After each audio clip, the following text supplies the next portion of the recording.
نفسیات کے مطابق جھوٹ کثرت سے بولنے والے دوسروں کا جھوٹ پکڑنے میں ماہر ہوتے ہیں۔ لوگ جب جسمانی طور پر تھک جاتے ہیں تو اکثر سچ بولتے ہیں۔ اچھے اور خوبصورت کھلے کھلے کپڑے پہننے سے آپ کی خود اعتمادی بڑھ جاتی ہے۔ اگر کوئی شخص عجیب طریقے سے کھانا کھائے تو وہ شخص ٹینشن میں ہوتا ہے۔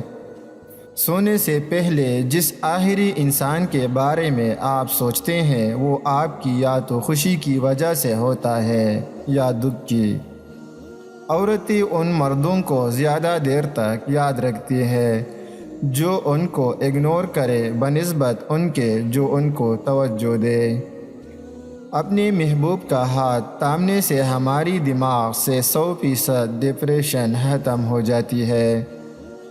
صرف 10% خوشیاں آپ کو باہر سے ملتی ہے، باقی 90% آپ کو اندر کی سوچ اور احساسات سے ملتی ہے۔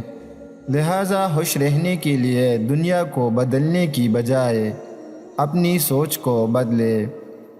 اگر آپ بات بات پر رو پڑتے ہیں تو آپ نرم دل اور معصوم ہیں۔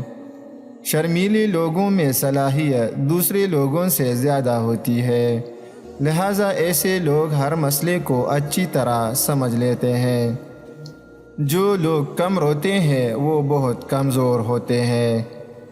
جو لوگ کم بولتے ہیں اور بہت تیز رفتاری سے بولتے ہیں وہ بہت گہرے ہوتے ہیں۔ جو لوگ بہت زیادہ ہنستے ہیں تو وہ اداس ہوتے ہیں۔ اگر فضول باتوں پر ہنستے ہیں تو اندر سے خالی ہے۔